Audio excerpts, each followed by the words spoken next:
সন্তানের এক নাম্বার হক, সন্তান জন্মগ্রহণ করার সাথে সাথে একটা ফেসবুকে ছবি তুলে ছেড়ে দেওয়া লাগবে, সুবহানাল্লাহ, তাই না? এটা এক নাম্বার হক না? সন্তান আসতে দেরি, ওর ছবি ফেসবুকে আপলোড হতে দেরি করে না, কথা কয় না গো? সন্তানের বাপ একটা সেলফি তুলে ছেড়ে দেয়, আব্বা হইলা, কি হইছে? আব্বা হইছে। চাচা থাকলে চাচ্চু হইলা, মামা থাকলে মামা হইলাম, খালা ফুফু থাকলে বলে অনেক কষ্টের পরে খালা হইলাম। কষ্টের তুই বুঝলো কি? হ্যাঁ, তুমি তো খালা, তোর তো বিয়ে হয়নি, কষ্টের কি বুঝলি? যেই মহিলা বাচ্চা ডেলিভারি করছে, জন্ম দিয়েছে, ওই অবস্থায় হাসপাতালের বেডে, ক্লিনিকে থাকা অবস্থায়, হাসপাতালে থাকা অবস্থায় একটা সেলফি তুলে ওই ছবি ফেসবুকে দিয়ে বলে অনেক কষ্টের পরে মা হওয়ার স্বাদ বুঝলাম। আল্লাহ তাআলা একজন ব্যক্তির নামে সূরা দিয়েছেন। লোকমানে হাকিম কোন নবীও ছিলেন না, রাসূলও ছিলেন না, ছিলেন একজন ব্যক্তি। কিন্তু লোকমানে হাকিমের কিছু কথা, কিছু বক্তব্য আল্লাহ তাআলার কাছে এতটা পছন্দ হয়েছে, এতটা ভালো লেগেছে, লোকমানে হাকিম তার সন্তানদেরকে ডেকে কিছু ওয়াজ করেছিলেন, কিছু নসিহত করেছিলেন, কিছু উপদেশ দিয়েছিলেন। এই উপদেশগুলো আল্লাহ তাআলার কাছে এতটাই পছন্দ হয়েছে যে লোকমানে হাকিমের সন্তানদেরকে দেওয়া সেই উপদেশগুলোকে আল্লাহ তাআলা কোট করে কোরআনুল কারীমের ভিতরে তার নামে একটি সূরা নাজিল করেছেন। বলুন আল্লাহু আকবার। এদিকে খেয়াল করেন, এই লোকমানে হাকিমের চেহারা ছিল কালো, ঠোঁটগুলো ছিল মোটা, খাটো মানুষ ছিলেন, খুব বেশি লম্বা ছিলেন না। এই লোকমানে হাকিম ছিল একজন রাখাল, কৃতদাস। এই রাখাল কৃতদাসকে আল্লাহ তাআলা কিভাবে সম্মান দিলেন কল্পনা করা যায়? লোকমানে হাকিম চেহারাটা ছিল কালো, অন্তর ছিল ভালো, তার জবানের কথাগুলো আল্লাহ তাআলার কাছে এতটাই পছন্দ হলো, এই জন্য আল্লাহ তাআলা কোরআনুল কারীমের ভিতরে তার নামে একটি সূরা নাজিল করলো। বলুন আল্লাহু আকবার। দিল দিয়া কথাগুলো বোঝার চেষ্টা করবেন বাজান গো আমার। আপনারা যদি আদর্শ বাবা হতে চান, সন্তানদেরকে আদর্শ সন্তান হিসেবে গড়ে তুলতে চান, অনেকের স্লোগান, এদিকে খেয়াল করেন, সন্তান জন্ম দিলেই কিন্তু সন্তানের মানুষের মতো মানুষ করা যায় না। গরুর পেট থেকে জন্ম নিলে এটা গরুর বাচ্চা, ছাগলের পেট থেকে জন্ম নিলে এটা ছাগলের বাচ্চা, কিন্তু মানুষের পেট থেকে জন্ম নিলে এটা মানুষের বাচ্চা হয় না। তাকে মানুষের মতো মানুষ হিসেবে গড়ে তোলা লাগে। এজন্য আপনি আদর্শ বাবা হবেন কিভাবে, আপনার সন্তানদেরকে আদর্শ মানুষ হিসেবে কিভাবে গড়ে তুলবেন, আজকের মাহফিল থেকে সেই মেসেজ আপনাদেরকে দেওয়া হবে, সেই বার্তা আপনাদেরকে দেওয়া হবে, যেটা ১৫০০ বছর আগে আল্লাহ জানিয়েছেন। চিৎকার মেরে বলুন আল্লাহু আকবার। তাহলে বলেন তো, এই টপিকটা নিয়ে আলোচনা করার দরকার আছে না? আপনারা কি আদর্শ বাবা হতে চান? জোরে বলেন, চান? সন্তানদেরকে আদর্শ মানুষ হিসেবে গড়ে তুলতে চান? তাহলে লোকমানে হাকিম তার সন্তানদেরকে যে কয়েকটি উপদেশ দিয়েছিলেন, প্রত্যেকটা বাবাকে তাদের সন্তানদের কাছে এই উপদেশগুলো দিতে হবে। আজকে আমি যে ওয়াজ শোনাবো, এই ওয়াজ আপনার সন্তানের সামনে আপনাকে করতে হবে। কি রাজি আছেন? রাগ করবেন না আমার ভাইয়েরা। লোকমানে হাকিম কোন নবী ছিলেন না, রাসূল ছিলেন না, ছিলেন একজন জ্ঞানী ব্যক্তি। এই জন্য ভাইরা আমার, আল্লাহ রাব্বুল আলামিন লোকমানে হাকিম তার সন্তানদেরকে ডেকে যে উপদেশগুলো দিয়েছিলেন, যেই কথাগুলো বলেছিলেন, আল্লাহ তাআলার কাছে এতটাই পছন্দ হয়েছে, সেই কথাগুলোকে কোট করে কোরআনুল কারীমের ভিতরে আল্লাহ তাআলা তার নামে একটি সূরা নাজিল করে লোকমানে হাকিমকে স্মরণীয় করে রেখে দিয়েছেন পৃথিবীবাসীর কাছে। বলুন আল্লাহু আকবার। একটু জবান ছেড়ে সবাই মহব্বতে আমার সঙ্গে তেলাওয়াত করুন, আউযু বিল্লাহি মিনাশ শাইতানির রাজিম, বিসমিল্লাহির রাহমানির রহিম। বিতাড়িত মুর্দার শয়তানের কাছ থেকে, অভিশপ্ত ইবলিসের কাছ থেকে আল্লাহ তাআলার কাছে আশ্রয় প্রার্থনা চাচ্ছি। পরম করুণাময় আল্লাহ তাআলা নামে শুরু করেছি। যেহেতু লিখেছেন তাফসীরুল কোরআন মাহফিল, আলোচনা তাফসীর ভিত্তিক হওয়ার দরকার আছে না? না। এখন আপনারা বুঝলেও আমি তাফসীর করব, না বুঝলেও করব। অনেক শ্রোতা আছে এদিক সেদিক যাবে, আমার তাতে আফসোস নাই। 5 জন মানুষও যদি আমার কথা বোঝে আমার জন্য ওইটাই যথেষ্ট। লোক আসলো 2 লাখ 1 লাখ 50,000, কিন্তু একটি কথা আমল করলো না, তাহলে হাজারো জনগণ দিয়ে আমি কি করব? মাহফিলে লোক কম, কিন্তু এখান থেকে যদি 50টা মানুষ আজকে এই আলোচনা শুনে পরিবর্তন হয়, আল্লাহ তাআলা যদি সঠিক রাস্তা তাদেরকে দেখায়া দেন, তাহলে এই মাহফিলকে কবুল করবেন কি? তো এই জন্য নিজেদেরকে পরিবর্তন করার জন্য আমার এই কথাগুলো আপনারা শুনবেন। আল্লাহ যেন বক্তা শ্রোতা সবাইকে এই কথাগুলো আমল করার তৌফিক দান করেন। জোরে বলুন আমিন।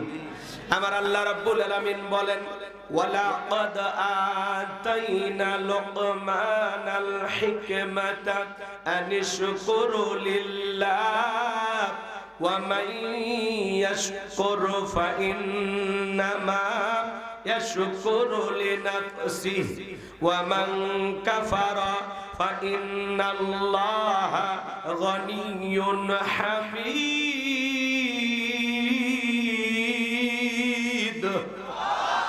আমার আল্লাহ রাব্বুল আলামিন বলেন, আমি লোকমান হাকিমকে হিকমত দিয়েছিলাম, জ্ঞান দিয়েছিলাম এবং বলেছিলাম, লোকমান তুমি আমার শুকরিয়া আদায় করো। লোকমান হাকিম আল্লাহ তাআলার শুকরিয়া আদায় করেছিলেন। আমার আল্লাহ ডেকে বলেন, যারা শুকরিয়া আদায় করে সে তার নিজের জন্য আদায় করে, আর যারা শুকরিয়া আদায় করে না তাদের জেনে রাখা উচিত আমি আল্লাহ অমুখাপেক্ষী, আমি আল্লাহ নিজেই প্রশংসিত। বলুন সুবহানাল্লাহ। তাহলে লোকমানে হাকিম আল্লাহ তাআলার শুকরিয়া আদায় করার কারণে লোকমানে হাকিমের সম্মান মর্যাদা কমেছে না বেড়েছে? এই জন্য আল্লাহ তাআলা বলতেছেন, যারা শুকরিয়া আদায় করে এতে তাদের নিজেদের লাভ, আর যারা শুকরিয়া আদায় করে না তাদের জেনে রাখা উচিত ওয়ামান কাফারা ফাইন্নাল্লাহা গনিয়্যুন হামিদ। আমি আল্লাহ অমুখাপেক্ষী, আমি আল্লাহ কারো মুখাপেক্ষী নই। আল্লাহুস সামাদ, তিনি কারো মুখাপেক্ষী নন, আমরা সবাই তার মুখাপেক্ষী। গনিয়্যুন হামিদ, তিনি নিজেই প্রশংসিত। আপনার আমার প্রশংসা করার জন্য আল্লাহর দিন ঠিকই থাকে না। আপনি প্রশংসা করলেও আমার আল্লাহ আল্লাহ, আপনি প্রশংসা না করলেও আমার আল্লাহ আল্লাহ। আল্লাহু আকবার বলেন। প্রশংসা আদায় করলে বান্দার লাভ, আল্লাহর কোনো লাভ নাই। প্রশংসা আদায় না করলে বান্দার লস, আল্লাহর কোনো লস নাই। লাভ ক্ষতি যা সব বান্দা। কথা কন, রাগ করেন নাকি? মনোযোগ দিয়ে কথাগুলো শুনবেন, বাজান সামনে গেলে মজা পাবেন। যুবক যারা আসছো বাবা, নিরাশ হয় না, একটু ধৈর্য ধারণ করো। তোমাদের জন্য স্পেশাল কিছু আলোচনা মাথার মেমোরিতে সেভ করা আছে, সময় মতো ডাউনলোড দিয়ে শোনায় দেব। ভাই এত অস্থির হলে হবে না, সিয়ার ফাঁকা রাখার কোনো সুযোগ নেই। আপনি সিয়ার টান দেন,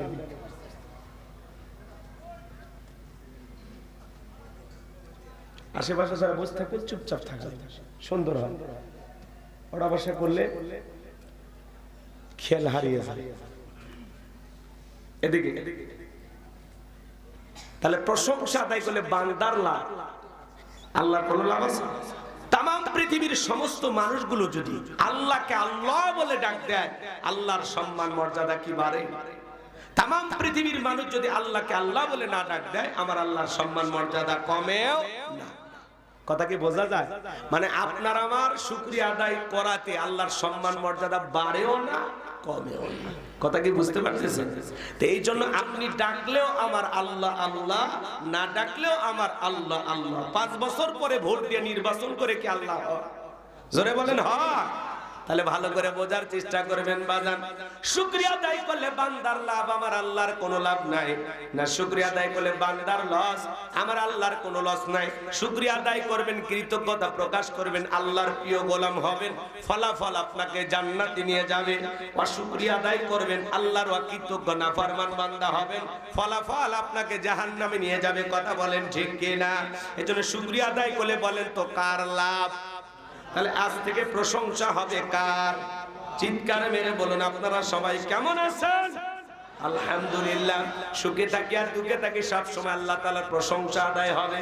আল্লাহ ডেকে বলেন, লা ইন শাকারতুম লা আযীদান্নাকুম ওয়া লা ইন কাফারতুম ইন্না আযাবি লাশাদীদ। আমার আল্লাহ রাব্বুল আলামিন থেকে বলেন যারা নিয়ামত পাওয়ার পরে শুকরিয়া আদায় করে আমি আল্লাহ তাআলা তাদের নিয়ামতগুলোকে বাড়ায় দেই, আর যারা নিয়ামত পাওয়ার পরে না শুকরিয়া আদায় করে আমি আল্লাহ তাদের নিয়ামতগুলোকে ছিনায় নেই। এজন্য বাজান গো আমার, আল্লাহ তাআলা বলেন তাদের নিয়ামতগুলোকে ছিনায় নেই এবং তাদের জন্য রয়েছে কঠোর আযাব, শাস্তির ব্যবস্থা। জোরে কোন নাউযুবিল্লাহ। কেন আল্লাহর শুকরিয়া আদায় করবেন না? যে আল্লাহ তাআলা এত সুন্দর পৃথিবীতে বসবাসের জন্য যা যা প্রয়োজন সবকিছু দিলেন।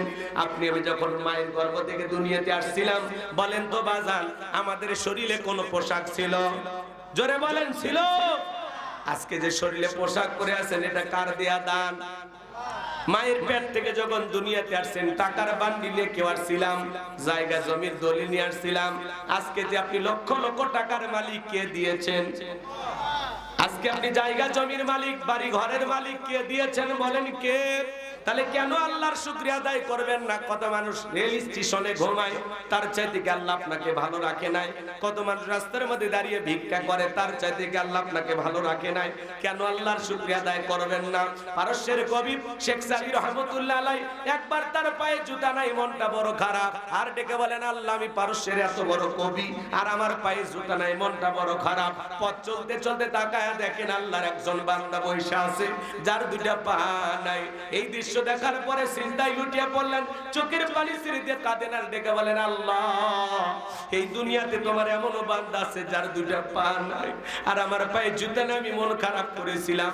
আল্লাহ গো ওই ব্যক্তির চাইতে তুমি আমারে অনেক ভালো রেখেছো। এই জন্য পারস্যের কবি শেখ সাদি রহমাতুল্লাহ আলাইহি সিজদায় লুটিয়ে পড়ে চোখের পানি ছেড়ে দিয়ে আল্লাহ তাআলার কৃতজ্ঞতা আদায় করলেন, নিজের ভুলটা বুঝতে পেরেছেন। বলেন আল্লাহু আকবার। এ বাজান গো আমার, আল্লাহ চাইলে আপনাকে আমাকে প্রতিবন্ধী বানায় দিতে পারতো কিনা বলেন? একবার কুড়িগ্রাম জেলা ওয়াজ করতে গেছিলাম, আমার সঙ্গে অন্ধ হাফেজ সাহেব খাওয়া দাওয়া করতেছিল। হঠাৎ করে বিদ্যুৎটা চলে গেল, বাতিতে কোনো তেল ছিল, হঠাৎ করে বিদ্যুৎটা চলে গেল। কিছুক্ষণ পরে আমি লোকজনকে ডেকে বললাম ভাই তাড়াতাড়ি আলোর ব্যবস্থা করেন, প্লেটে অনেক খাবার আছে, বিদ্যুতের আলো ছাড়া এটা কেমনে খাবো, একটু আলোর ব্যবস্থা করেন। অন্ধ হাফেজ সাহেব ওখানে হাতটা ধরে চোখের পানি ছেড়ে দিয়ে কাঁদেন আর ডেকে বলেন হুজুর 52 বছর হলো আমার চোখে কোনো আলো নাই। ও হুজুর, যে মা আমাকে জন্ম দিয়েছে মাটা দেখতে কেমন আমি জানি না, আমার বাবা দেখতে কেমন আমি জানি না, আমি বিয়ে করেছি আমার বউটা দেখতে ফর্সা না কালো আমি জানি না। ও হুজুর, আল্লাহ অনেকগুলো ছেলে দিয়েছে, মেয়ে দিয়েছে, ছেলেগুলোর চেহারা কেমন জানি না, মেয়েগুলোর চেহারা কেমন আমি জানি না, আসমান জমিন দেখতে কেমন আমি জানি না। আল্লাহ চোখের আলো দেয় নাই, আমি মন খারাপ করি নাই। কঠিন কিয়ামতের ময়দানে আল্লাহ তাআলা যেদিন আমার চোখের আলো ফেরায় দিবেন, ওই দিন যেন আমি চোখের আলো পাইয়া সর্বপ্রথম ওই দুই চোখ দিয়ে আমার মালিক আল্লাহকে আমি দেখতে পাই। আল্লাহু আকবার। একজন অন্ধ ব্যক্তির সান্ত্বনাটা কোথায়? এ বাজান, আল্লাহ চাইলে আপনাকে আমাকেও অন্ধ বানাইতে পারতো, আল্লাহ চাইলে আপনাকে আমাকে প্রতিবন্ধী বানাইতে পারতো, তৃতীয় লিঙ্গের মানুষ হিজড়াও বানাইতে পারতো। কথা বলেন ঠিক কি না? রাস্তায় দাঁড়িয়ে যে ভিক্ষুক ভিক্ষা করে, আল্লাহ চাইলে ওই জায়গায় আপনাকে আমাকেও দাঁড় করায় দিতে পারে কিনা বলেন? তাহলে কেন আল্লাহর শুকরিয়া আদায় করবেন না? মান্দা বাজারে আপনার 2-4টা দোকান আছে, আলহামদুলিল্লাহ। কত মানুষ এই জায়গায় দোকান দেওয়ার জন্য স্বপ্ন দেখে, রিকশা চালান, ভ্যান চালান, আলহামদুলিল্লাহ, মাঠে কাজ করেন, আলহামদুলিল্লাহ, কোনো সমস্যা নাই। আপনি মালয়েশিয়া, সৌদি আরব প্রবাসী, আলহামদুলিল্লাহ। আপনার মতো বিদেশে যাওয়ার জন্য মানুষ কত স্বপ্ন দেখে। এক কথায় নিজের অবস্থানে থেকে শুকরিয়া আদায় করবেন। আল্লাহ যতটুকু দিয়েছেন ততটুকু পেয়ে শুকরিয়া হবে কার? প্রশংসা হবে কার? যদি জিজ্ঞাসা করা ভাই কেমন আছেন, এক গরিবের থাকা না থাকা হুজুর আমার মতো হতভাগা দিয়ে এই যাচ্ছে কোনো মতে আসি আর কি, আলহামদুলিল্লাহ। সে আলহামদুলিল্লাহ বলে রাজশাহী, চাঁপাইনবাবগঞ্জ, নাটোর, বগুড়ে ঘুরে মান্দা আসার পর। মুসলমানের জবাব এটা হবে না। আপনি কেমন আছেন? আলহামদুলিল্লাহ। আমার যত সমস্যা আছে আমি বলবো কার কাছে? জোরে বলেন। আর আমরা ভাই কেমন আছেন? হুজুর বললেন না আমাদের দিনকাল হুজুর আলহামদুলিল্লাহ বাড়ি করবে ওটা মানে পকেট পকেট আলহামদুলিল্লাহ আছে কই পকেট রাগ করেন। আপনারা সবাই কেমন আছেন? অনেকে মুখ খুলেই নি, এখনো বুঝেই আপনারা সবাই কেমন আছেন? আলহামদুলিল্লাহ। যে জিজ্ঞাসা দুঃখে থাকেন, খেয়ে থাকেন, না খেয়ে থাকেন, মানে বুক থেকে আর মুখটা খুলে বুক ভরে নিঃশ্বাস নিয়ে মুখটা খুলে সবার সামনে বলবেন আলহামদুলিল্লাহ। মানুষ আপনার এই যে অন্তর থেকে যে আপনি আলহামদুলিল্লাহ বলতেছেন, এটা যেন মানুষ বোঝে। হাজারো কষ্ট থাক, হাজারো ব্যথা থাক, হাজারো যন্ত্রণা থাক, সমস্যা না, আমার যন্ত্রণার কথা জানি কি মানুষের কাছে বললে লাভ আছে? মানুষ কি বিপদে আরো সুযোগ নেয়?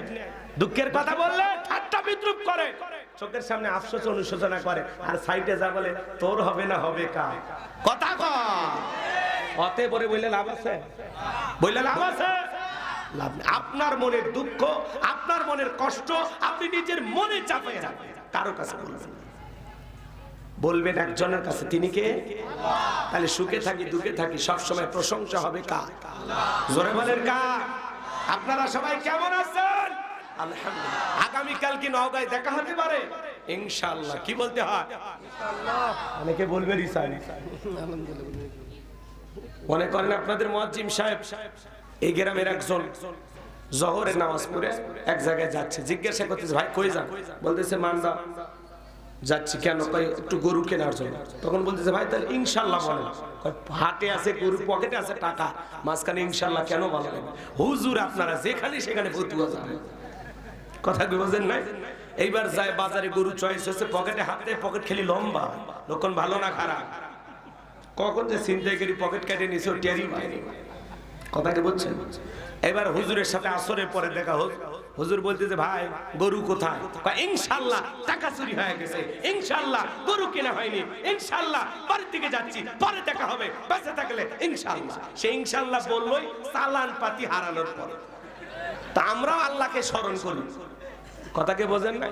একটু যখন অসুস্থ হয়, একটু যখন বিপদ মুসিবত আসে, কোথায় আর কয় আল্লাহ তুমি সারা, তুমি সারা কেউ নাই, কথা কথা। একটু অসুস্থ হলে আল্লাহরে উঠতে বসতে আল্লাহকে স্মরণ করো, খালি করতে আর আল্লাহ ডাক দেয়, করতে আর আল্লাহকে ডাক দেয়। যখন একটু সুস্থ হয় এমন ভাব সাপ মোশান নিয়ে চলে, মনে হয় কোনোদিন কোন রোগ তার স্পর্শই করেনি, কথা বলা ঠিক না। একটু অসুস্থ হলে যত মানুষ যায় দোয়া করেন আল্লাহর কাছে, আর একটু সুস্থ থাকলে কি বলবি মানে মোশান, মানে তখন কথার ভয়েসটাই চেঞ্জ। এই জন্য আমাদের মানে 12 মাস রোগ থাকা ভালো, তাহলে ঠিক হবে। কারণ আমরা একটু ভালো থাকলে আল্লাহ ভুলে যায়, আর একটু বিপদে পড়লে সব আল্লাহ, আর বিপদ চলে গেলে আল্লাহরে ভুলে যায়। এ ভাই কথা ঠিক আছে? এগুলো কি ঠিক আছে না? বুঝতেছেন আমার কথা? রাগ করেন না। সব সময় তাহলে প্রশংসা হবে কার? তাহলে আপনারা সবাই কেমন আছেন? আলহামদুলিল্লাহ। আগামীকাল দেখা হবে ইনশাআল্লাহ। কোথায় কি বলতে হয় এটা একটু শিখবেন, বুঝবেন, বুঝে বলবেন। একজনক বলা হচ্ছে আপনার শাশুড়ি মারা গেছে, তা আলহামদুলিল্লাহ। আপনার স্ত্রী গর্ভবতী ছিল, সন্তান জন্ম হয়েছে, ইন্না লিল্লাহি ওয়া ইন্না ইলাইহি রাজিউন। এক মুরব্বি চাচা পেশাবখানায় যা দোয়া পড়তেছে বিসমিল্লাহি ওয়ালা বারাকাতিল্লাহ। আমি তখন বললাম চাচা তো খানা খাওয়ার দোয়া। তখন বলতেছে বাবা আমি কিছুদিন ধরে দোয়া কালাম শিখতেছি, তো কোন দোয়া কোন জায়গায় পড়া লাগায় আমার মাথা কাজ করে না। কথা কি বুঝতে পারতেছেন নাকি? এই জন্য ভাইরা আমার, সুখে থাকি দুঃখে থাকি, হাসপাতালে থাকি, মাঠে থাকি আর ঘাটে থাকি, ভ্যান চালাই আর রিক্সা চালাই, ব্যবসা করি আর বাণিজ্য করি, প্রবাসী হই আর টাকাওয়ালা হই, পুলিশ হই আর জনগণ হই, তাতে কোনো সমস্যা নাই। সব সময় জবান দিয়া প্রশংসা হবে কার?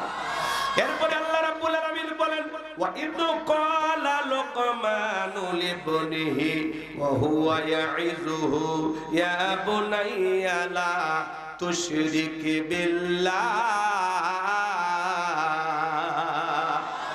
ইন্নাশ শিরকা লাযুলমুন আযীম। আমার আল্লাহ রাব্বুল আলামিন ডেকে বলেন, স্মরণ করো লোকমান হাকিমের কথা।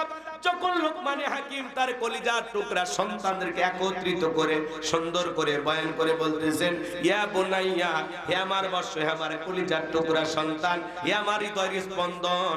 সন্তানকে কিভাবে আদরের ভাষায় ডাকতে হবে আল্লাহর কোরআন আপনাকে শেখাচ্ছে। সুবহানাল্লাহ। লোকমান হাকিম তার সন্তানদেরকে ডেকে, তিনি শুধু মাঠে ময়দানে ওয়াজ করতেন না, তিনি তার সন্তানদেরকে ডেকে বলতেছেন, ইয়া বুনাইয়া, হে আমার বৎস, হে আমার কলিজার টুকরা সন্তান, হে আমার হৃদয়ের স্পন্দন। সন্তানদেরকে আদর করে ডাকবেন, হে আমার আব্বা জান, হে আমার কলিজার টুকরা সন্তান, বাবা আমার কোথায়, আব্বা আমার কোথায়, আদর করে ডাকবেন।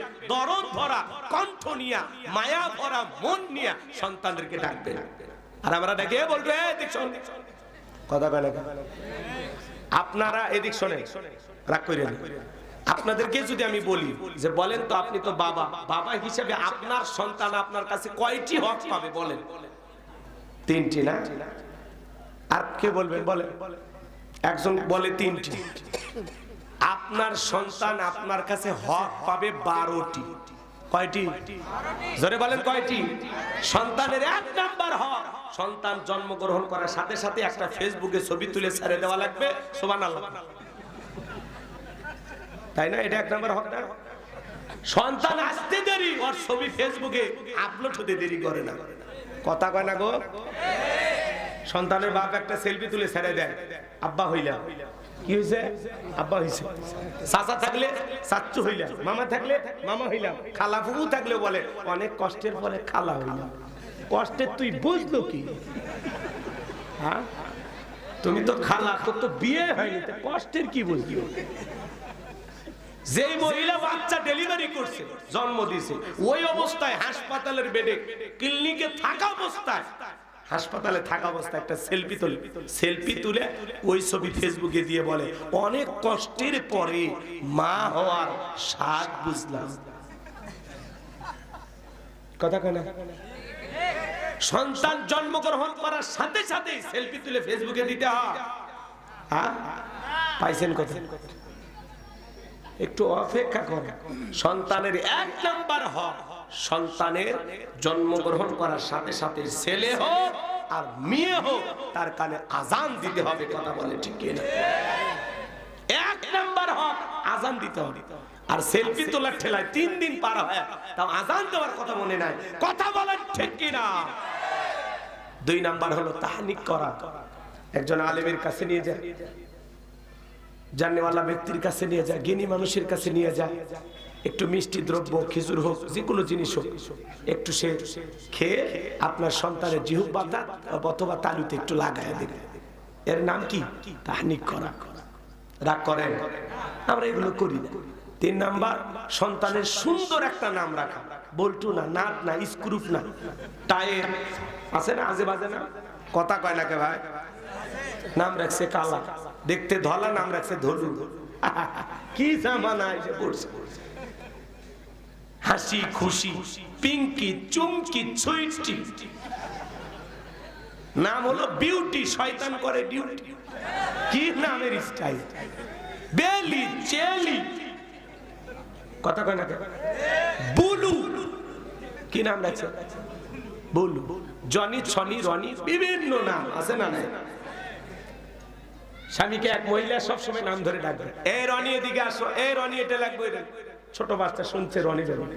এক বিয়ের বাড়ির দাওয়াত খাবার গেছে, ডাক দিচ্ছে, এ রনি এদিকে আসো। মানুষ তাকে আছে, কারে ডাকে? তখন বাপ রে ডাকতেছে। ছেলে কারে ডাকে? ওই যে মা যে ডাকে রনি রনি কইয়া, সন্তানও শিখে ফেলে দিছে, এই রনি এদিকে আসো। তো ভদ্রতা তো মানুষ শিখবে কার কাছ থেকে? মা বাবার কাছ থেকে। তো আমাদের ভিতরে তো সমস্যা। সুন্দর একটা ইসলামিক নাম রাখতে হবে। আমাদেরকে ফোন দিলে আমরা বলি আল্লাহর কাছে 2টা নাম প্রিয়, একটা আব্দুল্লাহ আর একটা আব্দুর রহমান। তখন বলে আমার চাচার নাম আব্দুল্লাহ আর দাদার নাম আব্দুর রহমান। এগুলো নামের মধ্যে চাচার দাদা দাদা ভাব আপডেট কিছু বলে। তখন তো আমরা বেকায়দে পড়ে যাই। তখন আমরা বলি তাহলে আপনার যা ইচ্ছা তাই। বলে হুজুর আমরা তাহলে মোটু রাখি, পাতলু রাখি, এগুলো না, সেলি বেলি, বোঝেন না? একজনের নাম লেখছে লাটা, লাটা কি না? লাটা। আছে না? নাম হলো লাটা, লালটু, টেলু, আছে না? বুলু, বুলু, নাম কি? নাম আমরা আর খুঁজে পাই না। আচ্ছা, জীবনে কোনো মাহফিলে শুনছেন যে এখন আপনাদের সামনে ওয়াজ করবেন হযরত মাওলানা বল্টু সাহেব? বলেন। এই জন্য বাজান নামগুলো একটু সুন্দর রাখেন। আপনার সন্তানের নাম হবে ইসলামিক নাম, নামের যেন একটা সুন্দর অর্থ থাকে। আল্লাহ যেন আমাদের হেদায়েত দান করেন, একটু জোরে কোন আমিন। এরপরে চতুর্থ দায়িত্ব আপনার সন্তানকে দ্বীন শিখানো, কোরআন সুন্নাহর জ্ঞান শিখানো।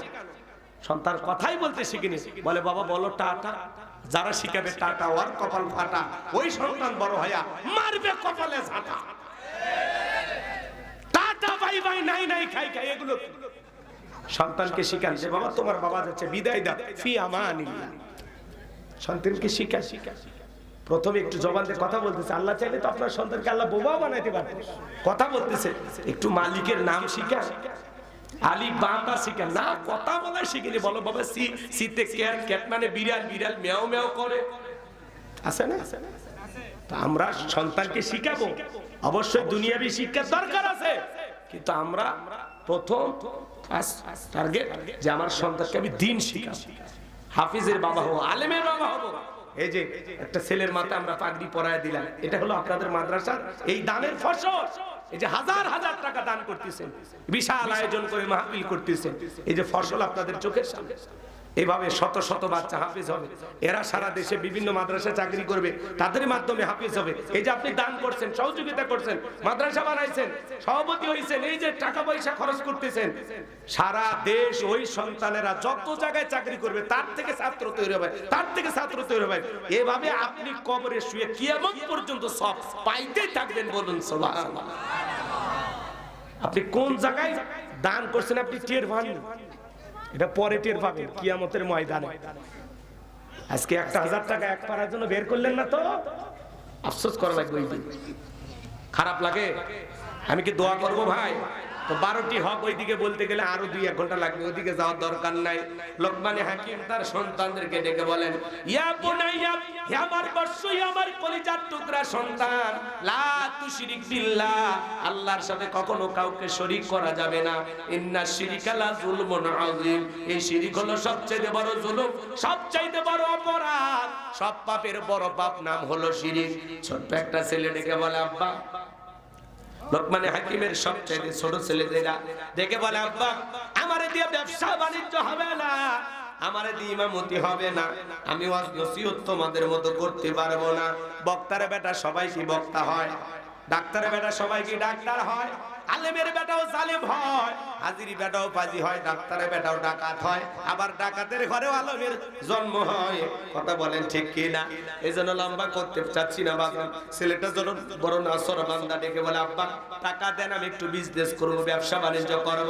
লোকমান হাকিম ডেকে বলে, ছেলে আমার তোমাকে দেওয়ার মতো টাকা নাই, তবে আমার এক বন্ধুর কাছে আমি টাকা পাই, বহুদিন লোকজন পাঠাইছিলাম, কোনো মানুষ তো ফেরত আসে না।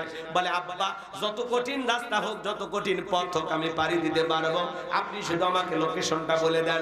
লোকমান হাকিম এইবার ডেকে বলে, সন্তান বাড়ি থেকে যখন বের হয়ে যাইবা, 2 রাকাত সালাতুল হাজতের নামাজ আদায় করবা, আর মনে রাখবা বিপদের আগে আর পরে 2 রাকাত সালাতুল হাজতের নামাজ আদায় করবা। এইবার সন্তানকে বলল, বাবা বাড়ি থেকে যখন রওনা করবা, বিশাল মরুভূমি রাস্তা পাড়ি দিতে গিয়ে দেখবা একটা জঙ্গল দেখা যায়, সেখানে ঝর্ণার পানি পড়তেছে, সেখান থেকে প্রয়োজন মোতাবেক পানি পান করবা। সামনের দিকে রওনা করে পিছন দিকে তাকায় দেখবা জঙ্গলটা দেখা যায় না, খবরদার ভয় পাইবা না। এইভাবে সন্তানকে পুরো রাস্তার বর্ণনা লোকমান হাকিম সমস্ত ঘটনা সন্তানকে বলে দিল।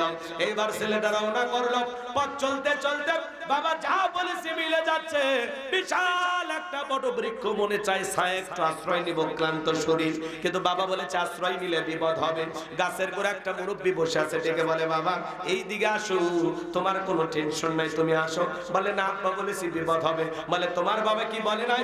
চলতি পথে একটা মুরব্বির সাথে দেখা হয়, মুরব্বি যা বলবে তুমি তাই শুনবে। বলে, তাই নাকি? বলে, হ্যাঁ ঠিক আছে, আপনি যেহেতু বলেছেন তাহলে আমি যাব। এইবার ছেলেটা গাছের গোড়ায় আশ্রয় নিলেন। আশ্রয় নেওয়া মাত্রই বাজান ক্লান্ত শরীর, মুহূর্তের মধ্যে ঘুম চলে আসছে। গাছের গোড়া থেকে একটা বিষাক্ত সাপ বের হয়ে লোকমানে হাকিমের সন্তানটাকে সবল মারছেন। মুরব্বি তাকায় দেখে সত্যি তো ছেলেটার বড় বিপদ হয়ে গেল। সাপটাকে ধরলেন, লোকমানে হাকিমের সন্তানটাকে বিষ মুক্ত করলেন। ধারালো একটা অস্ত্র দিয়ে এক কোপে সাপটাকে দুই টুকরো করলেন। পিছনের অংশ ফেলা দিয়া মাথার অংশটা লোকমানে হাকিমের সন্তানের ব্যাগের ভিতরে রেখে দিলেন। এইবার যখন ঘুম থেকে জাগ্রত হয়েছে, ডেকে বলে, বাবা সত্যি তোমার বড় বিপদ হয়েছিল, একটা বিষাক্ত সাপ তোমাকে সবল মেরেছিল, আমি তোমাকে বিষ মুক্ত করেছি।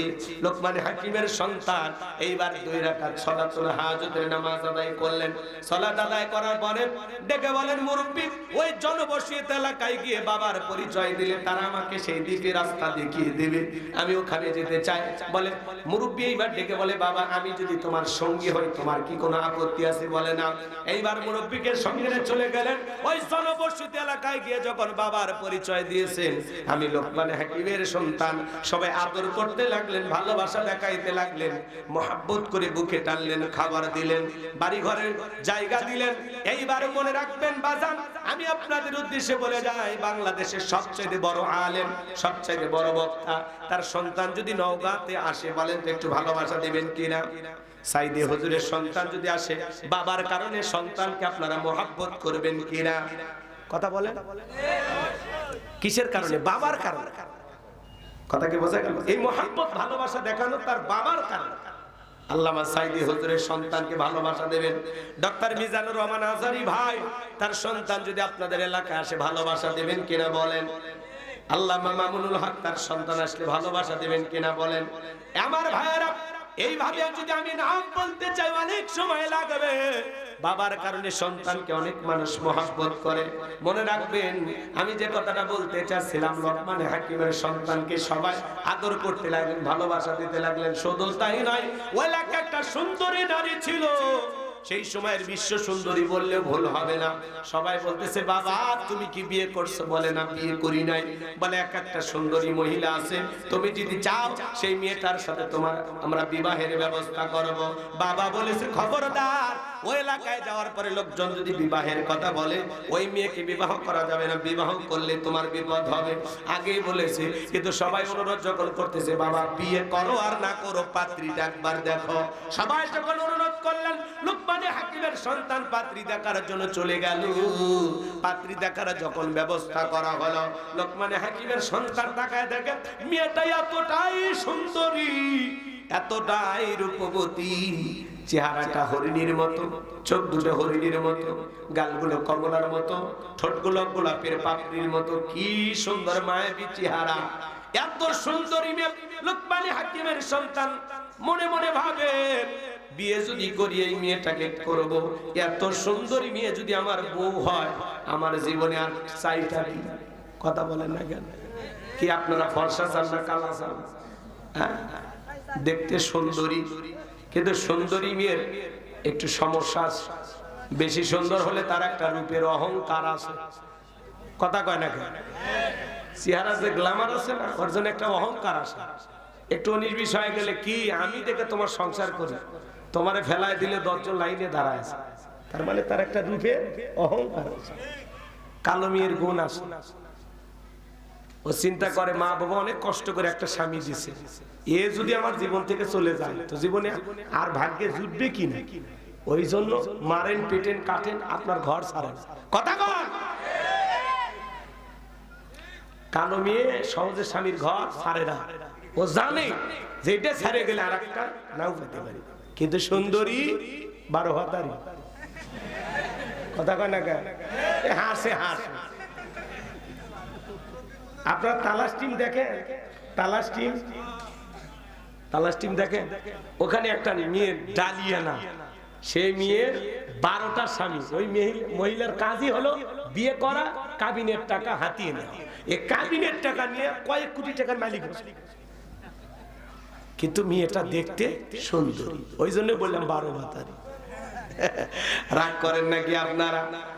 বেশি সুন্দর হলে একটা দাম্ভিকতা আছে, অহংকার আছে, যে আমি তো সুন্দরী, একটা স্বামী গেলে আর একটা আসবে, আমার চেহারা তো দেখতে পূর্ণিমার চাইতেও ভালো।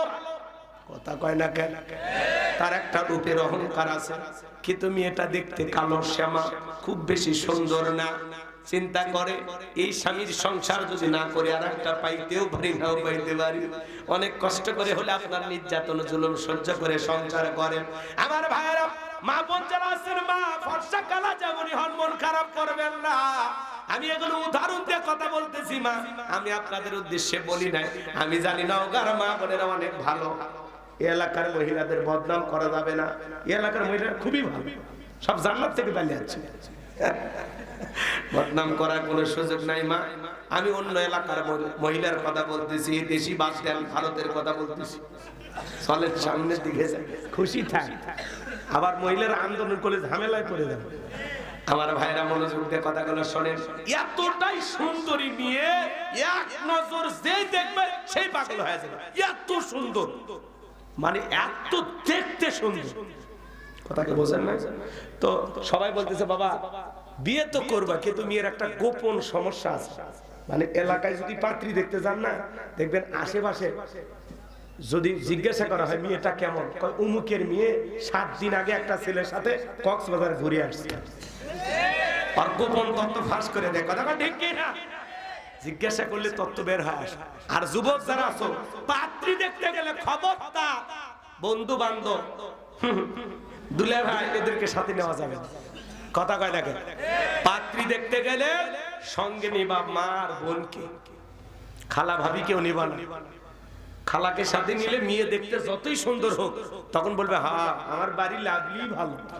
তার মানে কি, বাড়িতে খালার একটা মেয়ে আছে। কথা কর, খালা চায় যে এদিক ওদিক দেখে লাভ কি, আমার ঘরেই তো আছে। কথা কি বলছে? আর ভাবিরে নিয়ে গেলে ভাবি চাইবে না তার চাইতে বেশি সুন্দরী কেউ ওই বাড়ির বউ হয়ে আসুক, তাতে ভাবির আদর যত্ন কদর কমে যাবে। এজন্য ভাবি চায় যে তার চাইতে যেন কম সুন্দরী কেউ ওই বাড়িতে বউ হয়ে আসে। এজন্য দুই মহিলাকে নিয়ে পাত্রী দেখতে যাওয়া যাবে না। নিয়ে যাবা কারে? মা আর মায়ের পেটের আপন বোন। কথা কর, মা চাইবে আমার ছেলের একটা বউ হোক চাঁদের মতো সুন্দরী, বোন চাইবে আমার ভাইয়ের যেন একটা সুন্দরী ভাবি হোক। এই দুইটা মানুষ চাইবে তোমার ভালো, ঠিক আছে? এবার পাত্রী দেখতে গেলে কারে নিয়ে যাবা? কথা কয় না। খবরদার কোনো বন্ধু বান্ধব দোস্ত এগুলো নিয়ে যাবেন না। রাগ করেন নাকি আপনারা? এদিকে খেয়াল করে শোনেন বাজান, এই বাতিকে বলেন ও লোকমান হাকিমের সন্তান, এই মেয়েটার একটা গোপন সমস্যা আছে। কি সমস্যা? বলে একবার নয় দুইবার নয়, এই মেয়েটার এর আগেও 10টা স্বামীর সাথে বিবাহ হয়েছে, 10 বার বিবাহ হয়েছে। প্রত্যেকটা স্বামী বাসর ঘরে মারা গেছে, একটা স্বামী বাসর ঘর থেকে জীবিত বের হয় নাই। তোমার সিরিয়াল 11 নাম্বার। রাজি থাকলে এখন আমরা বিবাহের আয়োজন করব। লোকমানে হাকিমের সন্তানের মনে মনে ধরে গেছে বাজান, কিন্তু যে সমস্যার কথা শুনলো এখন তারপরেও বিয়ে করতে চায়। আপনারা কি ঘটনাটা শুনবেন? এর আগে 10 বার বিয়ে হয়েছে, প্রত্যেকটা স্বামী বাসর ঘরে মারা গেছে। লোকমানে হাকিমের সন্তান 11 নাম্বার। মেয়েটা দেখতে এতটাই সুন্দরী, বলে যত বিপদ মুসিবত আসুক আমি বিয়ে করবই। লোকমানে হাকিমের সন্তানের সাথে বিবাহ হওয়ার ঘটনাটা কি আপনারা শুনবেন? কারা কারা একটু 2 হাত তুলে আল্লাহকে দেখান, লিল্লাহি তাকবীর, লিল্লাহি তাকবীর। লোকমানে হাকিম তার সন্তানকে ডেকে বলেন, ইয়া বুনাইয়া লা তুশরিক বিল্লাহ। হে আমার বর্ষে আমার কলিজার টুকরা সন্তান, লা তুশরিক বিল্লাহ, আল্লাহর সাথে কখনো কাউকে শরীক করা যাবে না। ইন্নাশ শিরিকা লা যুলমুন আযীম, নিশ্চয়ই শিরিক হলো সবচেয়ে বড় জুলুম, সবচেয়ে বড় অপরাধ। সব পাপের বড় পাপ নাম হলো শিরিক। বড় শিরিকগুলোকে শিরিকে আকবর বলা হয়, ছোট শিরিকগুলোকে শিরিকে আসগর বলা হয়। এদিকে খেয়াল করেন, শিরিক হলো মোট 42 প্রকার, এগুলোকে ভাঙলে হয় 72 প্রকার, সর্বমোট হলো 120 প্রকার। আমার ভাইয়েরা, 120 প্রকার যদি একে একে করে করে শুরু করা হয়, সারা রাত চলে যাবে, আলোচনা শেষ হবে না। সংক্ষিপ্ত করে 2-1টা কথা বলে যায়। আমাদের সমাজে অসংখ্য শিরিক আছে, আমরা অনেকে হয়তো এখনো শিরিকের সাথে জড়িত আছি। মনে রাখবেন বাজান, মাজারে সেজদা দেওয়া কি শিরিক? একটু জোরে কর, মাজারে সিজদা দেওয়া কি শিরিক? মুসলমানের মাথা মাজারে নত হবে না, নত হবে মসজিদে। মাজারে সিজদা দিয়ে কি চান? যদি জীবনে কিছু চাওয়া লাগে চাইতে হবে কার কাছে? ইয়্যাকা না'বুদু ওয়া ইয়্যাকা নাস্তাঈন। তোমরা আমি করি সাহায্য তোমার কাছে চাই। জীবনে যদি কিছু চাওয়া লাগে আল্লাহর কাছে চাইতে হবে। মাজারে সিজদা দিয়া অনেক মা বোন আছে বিভিন্ন মাজারে গিয়ে সন্তান পাওয়ার আশায় মান্নত করে, সন্তান পাওয়ার আশায় মাজারের গম্বুজে সরিষার তেলে মালিশ করে ওই তেলটা তল পেটে মাখে আর বলে, একটা বেটা দে রে আব্বা, একটা বেটা দে, তুই না বেটা দিলে বাবা বেটা দেবে কে? মাজারে পীর সাহেব কি ছেলে মেয়ের কারখানা খুলে বসে আছে? পৃথিবীর কোন মাজারের পীর সাহেবের ক্ষমতা আছে কি আপনাকে একটা সন্তান দিতে পারে? ছেলে মেয়ে দেওয়ার একমাত্র মালিক কে? ইব্রাহিম খলিলুল্লাহ ৮৬ বছর পর্যন্ত পাওয়ারফুল একজন পয়গম্বর, আল্লাহ তাআলার কাছে সন্তান চেয়েছেন ৮৬ বছর বয়সে, আল্লাহ একটা সন্তান দিয়েছেন। ৮৬ বছর পর্যন্ত আল্লাহর কাছে বলছে রব্বি হাবলি মিনাস সলিহিন, আল্লাহ একটা সৎ পুত্র দাও, নেককার সন্তান দাও। ৮৬ বছরে আল্লাহ দোয়া কবুল করে ইব্রাহিম আলাইহিস সালামকে একটা সন্তান দিলেন। তাহলে ইব্রাহিম খলিলুল্লাহ মুসলিম জাতির পিতা, তাকে যদি আল্লাহ ৮৬ বছর বয়সে সন্তান দেয়, এত বছর তিনি যদি ধৈর্য ধারণ করতে পারেন, আপনি আমি লাফালাফি করা যাবে? সন্তান চাইতে হবে তাহাজ্জুদের জায়নামাজে, সন্তান চাইতে হবে আল্লাহর কাছে। মা বোন যারা শুনতেছেন, মা খবরদার কোন মাজারে গিয়ে সন্তান চাইবেন না। সন্তান চাইবেন কার কাছে? জীবনে যদি কিছু প্রয়োজন হয় কার কাছে চাইতে হবে? ফাইদা ফারাগাতা ফানসাব ওয়া ইলা রাব্বিকা ফারগাব। আল্লাহু আকবার। আল্লাহ বলেন, বান্দা তুমি যখন নিঃস্ব অসহায় দুর্বল হইবা, তোমার শূন্য হাতটা আমি আল্লাহর দিকে বেঁধে ধরো, তোমার শূন্য হাতটা আমি আল্লাহ পূর্ণ বানায় ফেরত দিব। বলুন সুবহানাল্লাহ। আমার ভাইয়েরা, মাজারে সিজদা দেওয়া শিরক, পীরের পায়ে সিজদা দেওয়া শিরক, নেতার পায়ে সিজদা দেওয়া শিরক। এই মাথা আল্লাহ সারা দুনিয়ার কারো কাছে নত করা যাবে না। টিয়া পাখির কাছে যা ভাগ্য গণনা করা শিরক, কবিরাজের কাছে যা ভাগ্য গণনা করা শিরক। স্লোগান শোনেন না? আপনি কি মামলায় হেরে যাচ্ছেন, বিদেশে যেতে ভয় পাচ্ছেন, দাম্পত্য জীবনে অসুখী, ব্যবসা বাণিজ্যে লস খাইতেছেন, এক আংটিতে সব সমস্যার সমাধান। শেষ দর্শন আজমির জেমস হাউস, লিটন দেওয়ান চিস্তি, বসুন্ধরা সিটি কমপ্লেক্স, ঢাকা। কথা কয় না? এক আংটি দিয়ে যদি এত ঝামেলা মিটে যায়, তাহলে ওই দোকানদারে তো আংটি বেচা লাগতো না। এই হাতে ৫টা, এই হাতে ৫টা, ১০টা আংটি ব্যবহার করে পৃথিবীর ১ নাম্বার ধনী হয়ে যেত। কথা বলেন ঠিক কিনা? তাহলে ভরসা আংটির ওপর নাকি কার ওপর? জোরে বলেন। ট্রাকের পিছনে সেরা স্যান্ডেল ঝুলানো কেন? কয় দুর্ঘটনা থেকে বাঁচার জন্য। আছেন না? আজকে একটা দেখলাম বাজার, তাদেরকে জামায় আদরে রাখতে হবে, তাদের জানমাল হেফাজত করতে হবে, রক্ষা করতে হবে। তাহলে মুসলমানের দায়িত্ব মুসলিমের কি দেওয়া? নিরাপত্তা দেওয়া। কিন্তু তাদের সাথে তাল মিলায় পূজা করা না। হ্যাঁ হ্যাঁ, মুসলমান হয়ে বলে, ভাই আপনারা যখন মায়ের কাছে চাইবেন আমার জন্য চাইবেন। আল্লাহ কি দিতে ব্যর্থ হয়েছে? হ্যাঁ, আল্লাহ দিতে ব্যর্থ হয়েছে? তাহলে ওই জায়গায় চাইতেছেন মানে? ওদের সাথে তাল মিলায় কি খায়? প্রসাদ খায়। প্রসাদ ওই একটু খাইলে কি আর হবে? জীবনে খাও না? হ্যাঁ, আল্লাহ দুনিয়াতে এত কিছু দিছে, ওইটা খাওয়া লাগে না? এক দুষ্ট যুবক কয়, হুজুর গেছিলাম মেলা, যা দেখি মন্দিরে অনেকগুলো কলা লাড়ু, কয়েকটা খায় ফেলে দিছে। এরকম আছে না ভাই?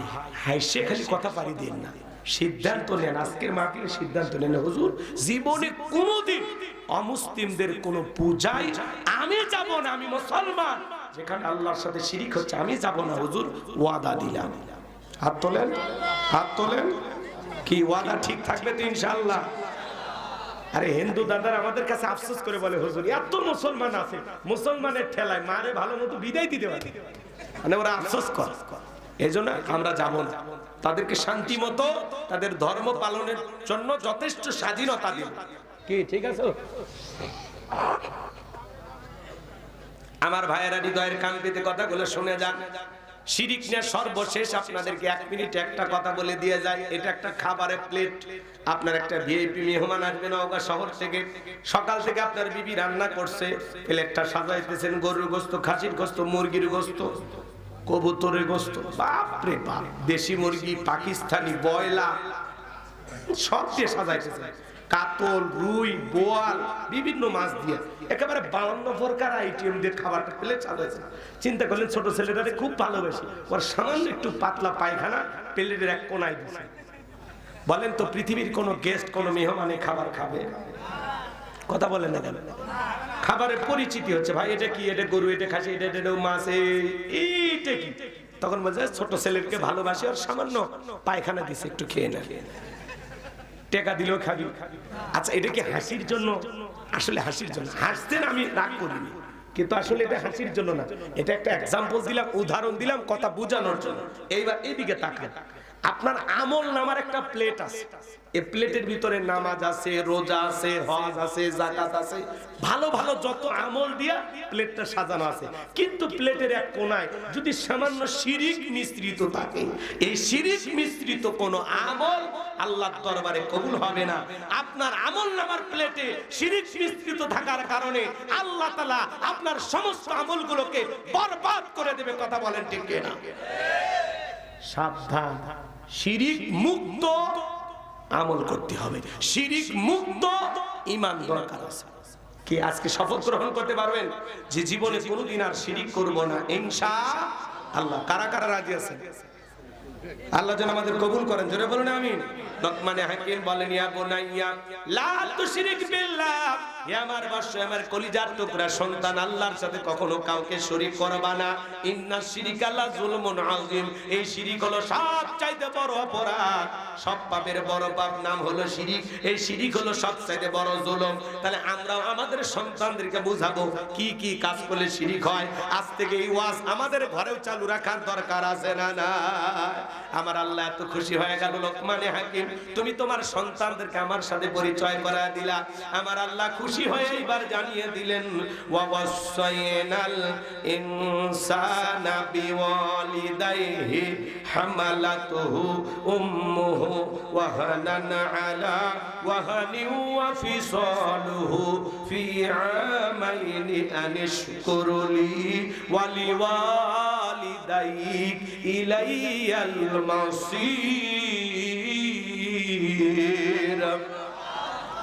আমার আল্লাহ রাব্বুল আলামিন জানিয়ে দিলেন, আমি তো মানুষকে নির্দেশ দিলাম তারা যেন তাদের মাতা পিতার সাথে সদাচরণ করে, উত্তম ব্যবহার করে। কারণ হলো তার মা কষ্টের পর কষ্ট সহ্য করে সন্তানটাকে গর্ভধারণ করে, 2-2.5 বছর বুকের দুধ পান করাই। সুতরাং আমার প্রতি কৃতজ্ঞ হও, মাতা পিতার প্রতি কৃতজ্ঞ হও। তোমরা সবাই তো আমি আল্লাহর দিকে প্রত্যাবর্তন করবা। লোকমানে হাকিম যখন সন্তানদেরকে আল্লাহর সাথে পরিচয় করা দিলেন, আল্লাহ খুশি হয়ে সন্তানদের সাথেও তার বাবা মার পরিচয় করা দিচ্ছেন। বলুন সুবহানাল্লাহ। আজকে পিতা মাতা হলো প্রত্যেকটা পরিবারে অপমানিত, লাঞ্ছিত। 95% ফ্যামিলিতে মা বাবা হয়ে গেছে বোঝা। কথা বলেন ঠিক কি না? অথচ সেই মা বাবার খেদমত করতে হবে, তাদের মুখে হাসি ফুটাইতে হবে, তাদেরকে ভালোবেসে বুকে আগলা রাখতে হবে। আল্লাহ বলেন, ওয়াকাদা রাব্বুকা আল্লা তা'বুদু ইল্লা ইয়্যাহু ওয়া বিল ওয়ালিদাইনি ইহসানা। আল্লাহ ডেকে বলে, আমার ইবাদত করো, আমার ইবাদতের সাথে কাউকে শরীক করো না। আমার ইবাদতের পর তোমাদের দায়িত্ব হলো মাতা পিতার খেদমত করা, তাদের সাথে উত্তম আচরণ করা, ভালো ব্যবহার করা। আল্লাহু আকবার বলেন। আজকে জোরাতালি দেওয়া বন্ধুকে আপনি বলে ডাক দেই, আর মা বাবাকে তুই তাকাই করেন। মা বাবার মূল্যায়ন নাই। কথা কন নাকি আপনারা? একটা মা সন্তানের জন্য কি পরিমাণে কষ্ট করে। পিতা মাতার ওয়াজ করতে গেলে তো আপনারা অনেকেই শুনবেন না, কারণ পিতা মাতার সাথে সম্পর্ক ভালো না। হুজুর বাদ দেন তো, আমার মা বাবা যে কি খারাপ আমরা কেমনে বুঝাবো? মিশে মা বাবার খেদমতের ওয়াজ শুরু করছে। আছে এক মা, মাতা পিতার ওয়াজ বাদ দেন তো। তার মানে বোঝা যাচ্ছে এই সন্তানটা কত বড় অভদ্র। মা বাবার সাথে যদি সম্পর্ক ভালো থাকে কপাল ভালো, মা বাবার সাথে যদি সম্পর্ক খারাপ হয় আপনার কপাল খারাপ। যত বড়ই নামাজ পড়িয়া সিজদা যে কপাল কালো করেন কোনো লাভ হবে না। এদিকে শোনেন, 2-3 মিনিট মা বাবার খেদমতের ওয়াজ করে আমাদের যে বাকি পয়েন্টগুলো আছে এগুলো আমরা সামনের দিকে নিয়ে যাব। কষ্ট হয় নাকি? এদিকে শোনেন আমার ভাইয়েরা, আল্লাহ তাআলা বলেন, তোমার মা হামালাতুহু উম্মুহু ওয়াহানান আলা ওয়াহানি ওয়া ফিসালুহু ফি আমাইনি আনিশকুরুলি ওয়া লিওয়ালিদাইক। আল্লাহ বলেন তোমার মা কষ্টের পর কষ্ট সহ্য করে তোমাকে গর্ভ ধারণ করেছে। একটা মা সন্তান পেটে রাখে কত কষ্ট করে জানেন? 3-4 মাস মা খাইতে পারে না, মার বমি বমি হয়, বাবা মা কত কষ্ট করে 6 মাস পর্যন্ত। আস্তে আস্তে সন্তানটা যখন মায়ের পেটে বড় হয়, ডাক্তারি গবেষণায় বলা হয়েছে বাজান আপনি আমি মায়ের গর্ভে ছিলাম এটা মাত্র হলো 10 ইঞ্চি। 7 মাস 1 দিন যখন সন্তানের বয়স হয়ে যায়, আল্লাহ তাআলা তখন ওই সন্তানের 2টা পা মার কলিজার সাথে লাগায় দেয়। যে সন্তান মায়ের গর্ভে থাকা অবস্থায় সব চাইতে কম নাড়াচাড়া করে, ওই সন্তানটা মায়ের গর্ভে থাকা অবস্থায় 4500 বার মায়ের কলিজায় লাথি মারে। আবার ভাইরা, এই পৃথিবীর ভূখণ্ডে যত মানুষ আপনি আমি মা বাবার সাথে খারাপ ব্যবহার করি বাজান, দিল দিয়া কথাগুলো বোঝার চেষ্টা করবেন। একটা মা সন্তানকে নিয়ে কতটা কষ্ট করে। 8-9 মাস যখন হয়ে যায়, মার পেটটা যখন তরমুজের মতো বড় হয়ে যায়, ডেলিভারির সময় যখন চলে আসে, গভীর নিশীথে মা বাবার 2টা পা জড়ায় কান্নাকাটি করে। মায়ের চোখের পানি যখন বাবার পাকে স্পর্শ করে, বাবা ঘুম থেকে জাগ্রত হয়ে ডেকে বলে বিবিয়া তোরা তেরে বেলায় কেন তুমি কান্নাকাটি করো, কি হয়েছে তোমার? মা ডেকে বলে স্বামী কত মহিলা সন্তান জন্ম দিকে মারা যায়, আমি যদি মারা যায় আমারে তুমি মাফ করে দিও, এই নাও সংসারের চাবি বুঝাইয়া দিলাম। এই কথা বলে মা দাইমার ঘরে চলে যায়। প্রসবের যাতনায় মা দাঁত মুখ কামড়ায়। প্রসবের কি যে কষ্ট, কি যে ব্যথা দুনিয়ার মা ছাড়া কেউ বুঝবে না। নবীর এক সাহাবী মাকে কাঁধে করে নিয়ে খানায় কাবা তওয়াফ করতেছে। আল্লাহ রাসূল ডেকে বলেন সাহাবী তোমার কাঁধে কে? বলে হুজুর আমার মা। বিশ্ব নবী ডেকে বলেন সাহাবী বড় ভালো কাজ করতেছো, মা বাবার খেদমত করা আমার কিসমতে জোটে নাই। সাহাবী ডেকে বলেন হুজুর আমি যে আমার মাকে কাঁধে করে নিয়ে খানায় কাবা তওয়াফ করলাম, আমি কি আমার মায়ের হক আদায় করতে পেরেছি?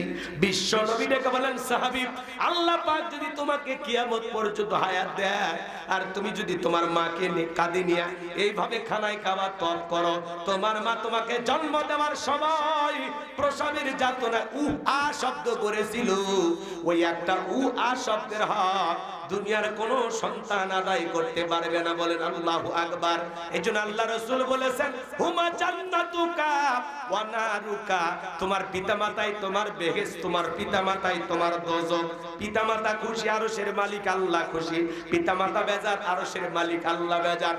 যেই সন্তানগুলো রাগান্বিত হয়ে মা বাবাকে বাড়ি থেকে তাড়ায়া দেয়, বৃদ্ধাশ্রমে পাঠায়া দেয়, ও যেন তার মা বাবাকে তাড়িয়ে দেয় নাই, নিজের ভাগ্য থেকে জান্নাতকে তাড়িয়ে দিয়েছে। কথা বলেন ঠিক কি না?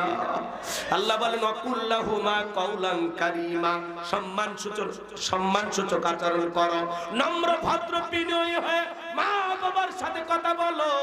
চোখ রাঙানো যাবে না, গালি দেয়া যাবে না, বড় বড় চোখে তাকানো যাবে না, নম্র হয়ে বিনয়ী হয়ে পিতামাতার সাথে কথা বলতে হবে, খারাপ আচরণ করা যাবে না, তাদের ব্যবহারে বিরক্ত হয়ে পর্যন্ত বলা যাবে না।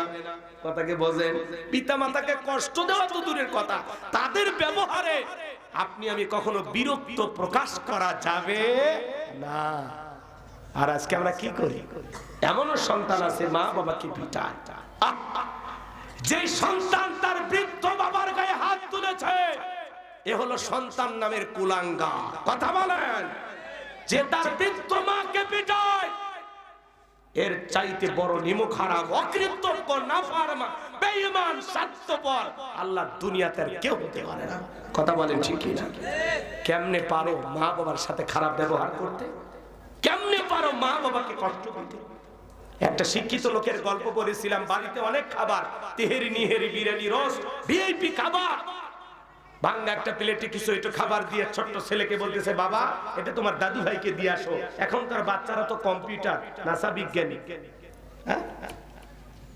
কি বলে বাচ্চাদের বুদ্ধি কেন কম না বেশি?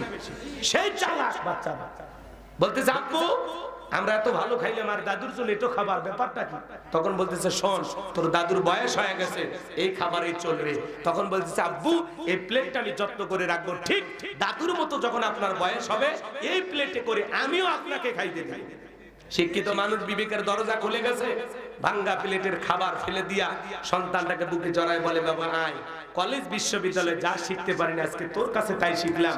বাবাকে ফেলায় রাখছিল একটা নোংরা রুমে, সেখান থেকে নিয়ে যায় ভিআইপি ভাবে বাবাকে গোসল করে, আদর যত্ন করে, সুন্দর জামা পোশাক পরায় দেয়। বিবি তখন ডেকে বলতেছে বৃদ্ধ মানুষটাকে আবার ওই সুন্দর রুমের ভিতরে কেন তুললেন, কি হয়েছে? বলে সব আজ থেকে আমরা যা খাবো বাবা তাই খাবে, আমরা যা করবো বাবা তাই করবে, আমরা এই রুমে ঘুমাবো, পাশের রুমে বাবা ঘুমাবে, বাবাকে নিয়ে যদি করিস বাড়াবাড়ি 1 2 3 পাঠায় দেবো বাপের বাড়ি।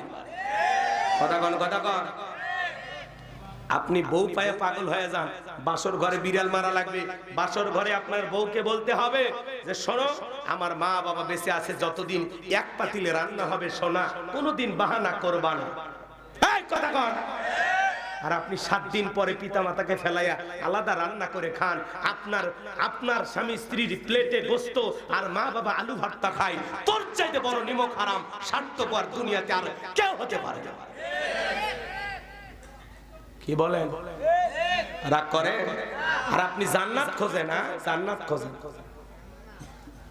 আমি হুজুরকে পানি পড়া দিচ্ছেন যে হুজুর একটু দোয়া করেন, এই পানিতে ফু দিলে কাজ হইতেও পারে না হইতে পারে, কিন্তু আপনার মা বাবা যদি খালি সুবহানাল্লাহ বইরে পানিতে ফু দেয়, আমি হুজুরের সাথে বেশি কাজ করি, আমারে ফল ফ্রুট খাওয়ায় লাভ নাই, বিশ্বাসকে খাওয়ায় লাভ নাই।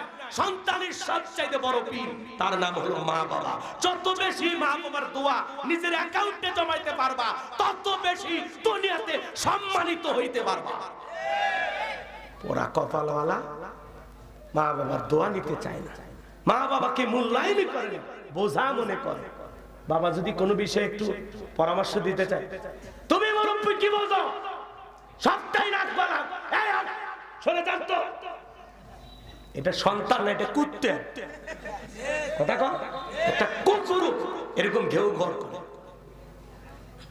কি খারাপ লাগে? ঘরের আওয়াজ চলতেছে, আমি তো আগেই বলছি যাদের মা বাবার সাথে সম্পর্ক ভালো না ওরা এই আওয়াজ শুনবে। বলছেন আমার বাপ খুব খারাপ, আমার মা খুব খারাপ। এই ছেলে, পিতা মাতা যদি অমুসলিম হয় তবুও তাদের সাথে খারাপ ব্যবহার করার কোনো সুযোগ নাই।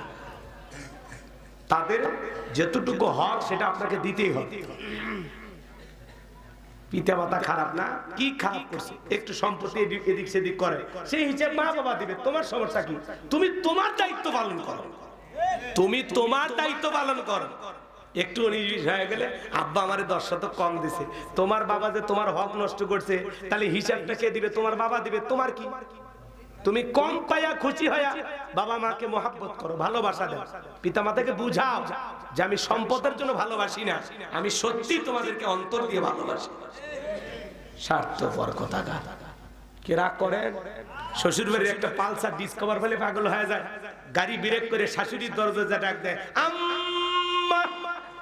শাশুড়িকে জামা একটা পাইছি ছোটবেলায় মাদ্রাসায় পড়েছে, গুন্না মুখস্থ। শ্বশুর ডাক দেয় আব্বা কেমন আছেন? আব্বা কি খেয়েছে? শ্বশুর কয় মারাত্মক জামাই পাইছে।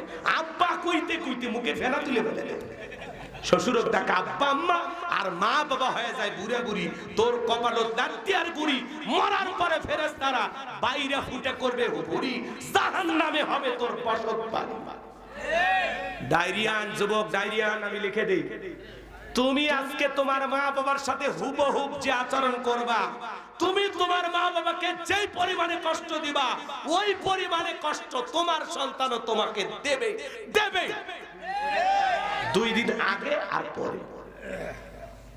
কথা কয় না কে? মা বোন যারা আবার শুনতেছেন, মা খবরদার, খবরদার মা, শাশুড়ি শ্বশুরের সাথে খারাপ ব্যবহার করবেন না। প্রত্যেকটা শাশুড়ি যদি ছেলের বউদেরকে নিজের মেয়ে মনে করত, আর প্রত্যেকটা বউ যদি তার শাশুড়িকে নিজের মায়ের মতো ভালোবাসতো, তাহলে বউ শাশুড়ির যুদ্ধ থাকতো না। কথা বলেন, শাশুড়িদের ভাবা উচিত ছেলের বউ কিসের মতো? নিজের মেয়ের মতো। আর ছেলের বউদের ভাবা উচিত এটা শাশুড়ি না, এটা আমার মা, এটা আমার মা। তাহলে এই যুদ্ধগুলো থেমে যাবে। কারণ আজকে তুমি ছেলের বউ, একদিন তুমিও শাশুড়ি হইবা। আজকে তুমি তোমার শাশুড়ির সাথে যে আচরণ করতেছো, স্বামীকে সারাদিন ওই ইন্দুরের মতো কুটকুট কুটকুট কুটকুট করো আর পরামর্শ দেয়া, এটা করতে হবে এটা করতে হবে, আমাদের ভবিষ্যৎ আছে, তোমার মা বাবার আরো ছেলে মেয়ে আছে, সব দায়িত্ব কি তোমার?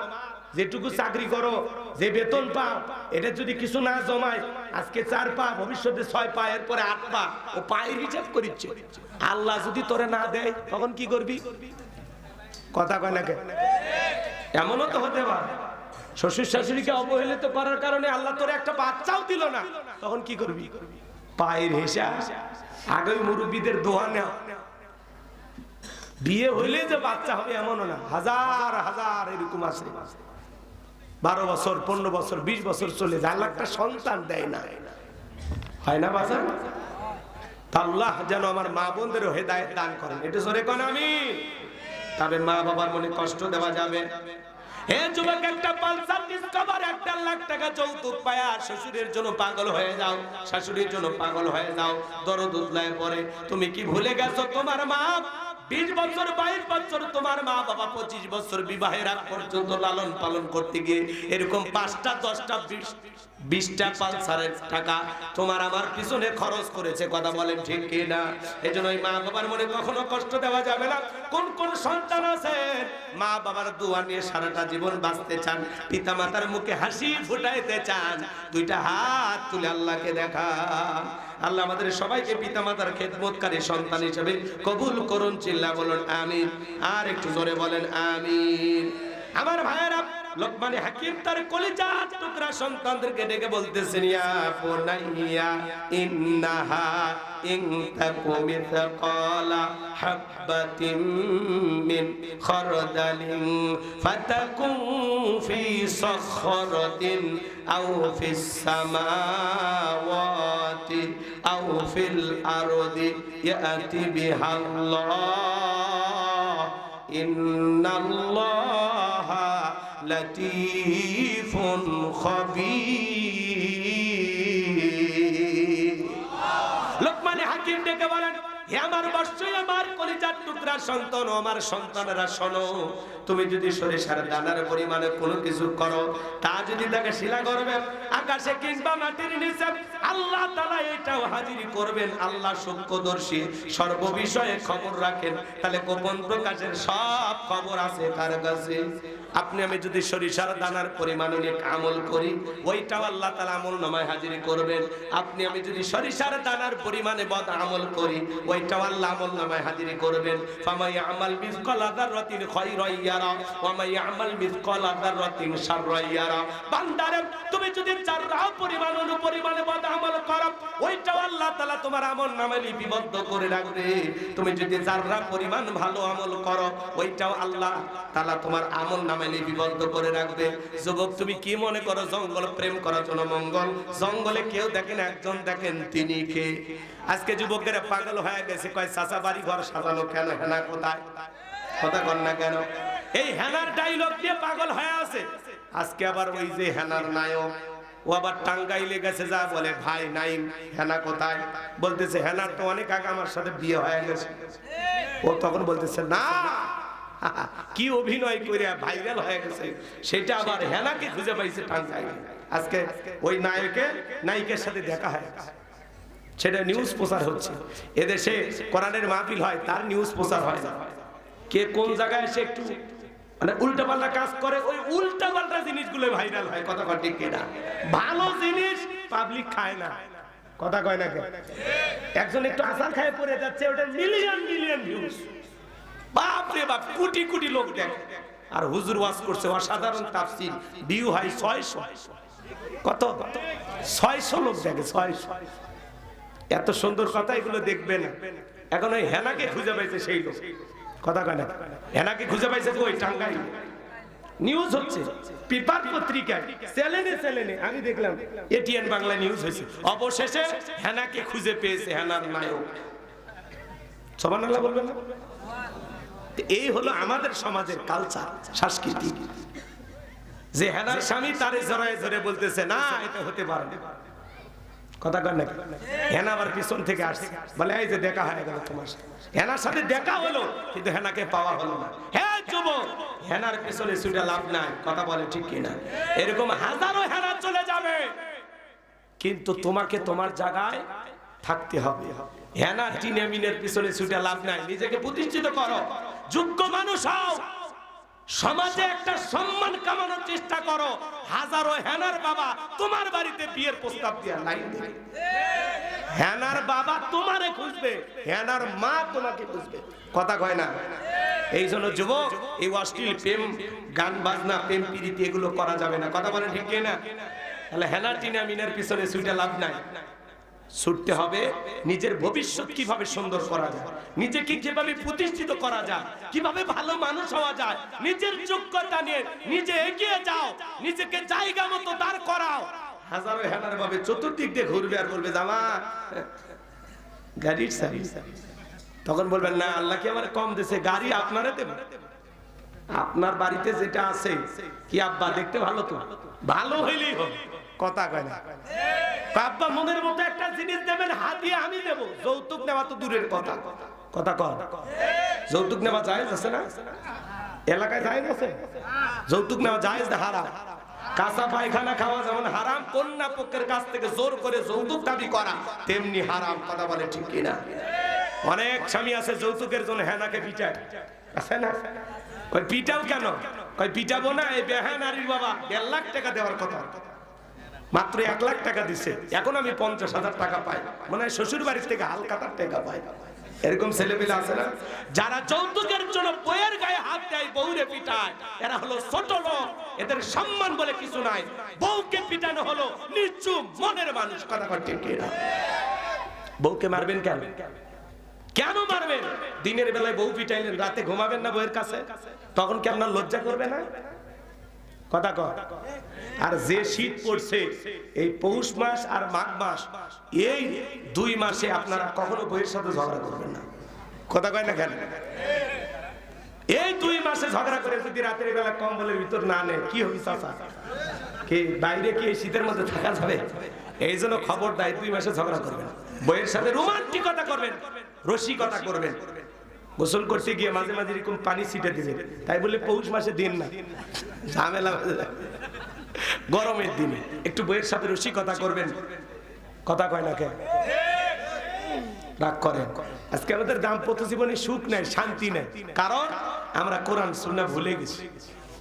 এই নাটক, সিনেমা, এই হেনা টিনা মিনে এগুলো দেখে পাগল হয়ে গেছে। যুবক, বিয়ের আগে কোনো অবৈধ প্রেম ভালোবাসা করা যাবে না। আজকে যুব সমাজকে সবচাইতে বেশি যে জিনিস গ্রাস করেছে, আক্রান্ত করেছে, যুবকদের চরিত্র নষ্ট করেছে, তার নাম হলো এই মোবাইল। কথা কন, কথা বলে রে, এই ছেলে কথা বলো। সারা রাত জায়গা জায়গায় ইউটিউব ইন্টারনেট ঘাটাঘাটি করে, ইমো মেসেঞ্জারে বান্ধবীর সাথে চ্যাটিং করে, কথা কন। সারা রাত জায়গা মোবাইলে, কম্বলের ভিতরে, ল্যাপের ভিতরে ঢুকে পিতা মাতার চোখকে ফাঁকি দিয়ে অশ্লীল ভিডিও দেখে, আজে বাজে গান শোনে। এরকম যুবক আছে না? না। কোন কোন যুবক ঘরের ভিতরে দরজা লাগায় গান শোনে? হাত তোলো তো। এখন তো কেউ তুলবে না, সব আল্লাহর ওলি হয়ে গেছে। এই মোবাইলের ওজন কম, কিন্তু এই মোবাইলের মাধ্যমে পাপের ওজনটা অনেক বেশি। তুমি যে জায়গায় গোপনে গুনাহ করতেছো, এই জায়গায় লোকমানে হাকিমের সন্তানকে লোকমানে হাকিম বলতেছে, বাবা তুমি যদি সরিষার দানার পরিমাণে কোনো কিছু করো, সেটা যদি শিলাগর্ভে হয়, আকাশে হয়, কিংবা মাটির নিচে হয়, যেখানে যা করো সেখানে আল্লাহ দেখতেছে, কথা কয় না? তো আপনি ঘরের ভিতরে একা একা মোবাইলের ভিডিও দেখেন, কি মনে করেন? কি মনে করেন ফেরেশতারা লিখতেছেন আমলনামায়? কি দেখেন, লেখে না? লেখে না। আল্লাহ যেন আমাদের হেদায়েত দান করেন, জোরে বলুন আমিন। তাহলে আমাদের নষ্ট করছে কি মোবাইল, কথা বলেন না কেন? দেশে মোবাইল আইছে, চিঠি বন্ধ হইয়াছে, দিওয়ানা বানাইছে, পোলা মাইয়ার মনের কথা ভাসে বাতাসে। ও দেখো পোলা পানের মন বাদা ফেসবুকে, এখন মোবাইলে চ্যাটিং কইরা কাটায় সারাক্ষণ। এই মোবাইল পাইয়া দেখো মদনের মাইয়া কি কাণ্ড ঘটাইছে, স্বামী সংসার আইকা নাকি পলাইয়া গেছে। আছে না, 2 বাচ্চার মা 4 বাচ্চার মা পরকীয়া প্রেম করে আরেকটা ছেলের হাত ধরে পালিয়ে যায়। যে নারী স্বামী রেখে সন্তান রেখে আরেকটা পরপুরুষের হাত ধরে পালিয়ে যেতে পারে, ওটা নারী না, ওটা নারী জাতির কলঙ্ক।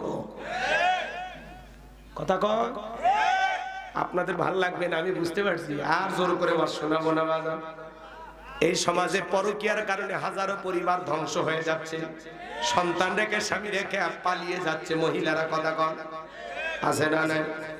ওদেশে টিকটক আসিয়া সব গেল ভাসিয়া, সিদ্দিক সোরা নায়ক হইছে আইডি খুলিয়া। টিকটক ভিডিও করে বাচ্চারা, দেখেন না? হিরো আলম নায়ক হইছে আইডি খুলিয়া।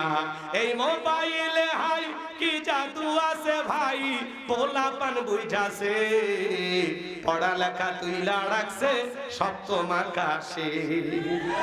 এখন আর পড়াশোনায় মন বসে না, মন বসে না পড়ার টেবিলে, মন চলে যায় ফুল বাগানে। কথা কোন ঠিক কিনা? তাহলে যুবক, দিনের আলোতে রাতের আধারে গোপনে প্রকাশে যা করো, বন জঙ্গলে যা করো, পার্কে বৈশা যা করো, মনে করো পার্কে বৈশা বান্ধবীর ওন্না টান দিলা, দুনিয়ার কেউ দেখে নাই। কি মনে করছো মা বাবার চোখকে ফাঁকি দিতে পারো? আল্লাহ তাআলার কুদরতির চোখকে ফাঁকি দেওয়া সম্ভব নয়। তাহলে আমরা গোপনে প্রকাশ্যে কোনো অবস্থায় গুনাহ করব না। কার ভয়ে? আল্লাহর ভয়ে। কারা কারা গুনাহ ছেড়ে দিতে রাজি আছেন? হাতটা তুলে দেখান। আল্লাহ কবুল করেন। সামনে রমজান মাস আসতেছে। হ্যাঁ এরে বাবা, ও চা খায় পান খায় এসে গিয়ে তুলছে। এদিকে এদিকে। আল্লাহর ভয় রমজান মাসে আপনারা আল্লাহকে ভয় করেন না? আচ্ছা বলেন তো, আপনি যে প্রচন্ড রোদের ভিতরে গরম সেই সহ্য করতে পারেন না, সে দুপুর বেলা গোসল করেন, গোসলখানায় যদি আপনি 1 গ্লাস পানি খান, কেউ দেখবে? কার ভয়ে খান না? কার ভয়ে? ঘরের দরজা জানালা লাগায় দিয়ে যদি ভিতরে বসে 1 প্লেট ভাত খাইয়া দেন, কেউ টের পাবে? কার ভয়ে খান না? ইফতারি 10 মিনিট আগে ইফতারি নাড়াচাড়া করেন, ছোলা বুট খেজুর নাড়াচাড়া করতেছেন, শরবত বানাইতেছেন, কিন্তু একটু মুখে দিয়ে টেস্ট করে দেখেন না। কার ভয়? এর নাম কি? তাকওয়া। এর নাম কি? তাকওয়া। তো ঠিক এই তাকওয়া, আল্লাহর ভয় আমার আপনার অন্তরে যদি একবার বসে যায়, এই তাকওয়ার আয়না যদি অন্তরে বসাইতে পারে, তাহলে আপনারে পিটাইয়াও গুনাহ করানো সম্ভব নয়। কথা কোন ঠিক কিনা? তাহলে আল্লাহর ভয়ে রমজান মাসে যেরকম দিনের বেলায় খাই না, আল্লাহর ভয়ে সিদ্ধান্ত নিব আর কোনো গুনাহ আমরা করব না। না মোবাইলে গান শুনবো, না কোনো নারীর দিকে বাঁকা চোখে তাকাবো, না কোনো বিয়ের আগে অবৈধ প্রেম ভালোবাসা করবো। আল্লাহ যেন যুবকদের হেদায়েত দান করেন, এটা জোরে বলেন আমিন। এরপরে লোকমান হাকিম বলেন, ইয়া বুনাইয়া কিমিস সালাহ, হে আমার বৎসর, হে আমার কলিজার টুকরা সন্তান, সালাত কায়েম করো, সালাত কায়েম করো। সন্তানদেরকে নামাজি বানানোর দরকার আছে না নাই? পৃথিবীর সফল বাবা তারা ছেলের হাত ধরে মসজিদে নিয়ে যায়। যারা কই নিয়ে যাবে? ইয়া বুনাইয়া কিমিস সালাহ, হে আমার বৎস, হে আমার কলিজার টুকরা সন্তান, সালাত কায়েম করো। লোকমান হাকিম সন্তানকে নামাজের কথা বলতেছেন। তাহলে বাবা হিসাবে আদর্শ বাবা হতে চাইলে আপনারও দায়িত্ব আপনার সন্তানকে নামাজের বয়ান করা। আপনি একা মসজিদে যান, ছেলের হাত ধরেন, আব্বু চলো, কলিজার টুকরা চলো। কথা বলেন। আপনি যদি নামাজি হয়ে ছেলেকে নামাজের দাওয়াত দেন, আপনার ছেলেও আপনার দাওয়াতে মসজিদে যাবে। কিন্তু আপনি আমার ওয়াজ শুনে কালকে যদি বলেন, এই বলতেই মসজিদে চল, তখন বলবে হ্যাঁ তুমি তো নামাজ পড়ো না, আমাকে আবার নামাজের কথা বলো। তার মানে কি? আগে বাবার নামাজ পড়া লাগবে, নিজের ভিতরে যে আমল থাকবে সেই ওয়াজ করলে অন্য লোকে আমল করবে। কিন্তু আপনি নিজে নামাজ পড়েন না, খালি বউ বাচ্চাকে নামাজি বানাবেন, তাহলে কিন্তু হবে? এই জন্য আপনার আমার দায়িত্ব নিজের আগে আমল করতে হবে। এরপরে সন্তানকে বলতেছে ওয়ামুর বিল মারুফ, ও আমার সন্তান সৎ কাজের আদেশ দিবা, ভালো ভালো কাজ করবা, ওয়ানহা আনিল মুনকার, অসৎ কাজ থেকে মানুষকে বিরত রাখবা, নিজেও অন্যায় করবা না, মানুষকে অন্যায় করতে দিবা না। ওয়াসবির আলা মা আসাবাক, বিপদ আপদ মুসিবত আসলে সবর করবা, ধৈর্য ধারণ করবা। এরপরে লোকমান হাকিম বলতেছেন ওয়ালা তুসাইর খাদ্দাকা লিন-নাসি ওয়ালা তামশি ফিল আরদি মারহা ইন্নাল্লাহা লা ইউহিব্বু কুল্লা মুখতালিন ফাকুর।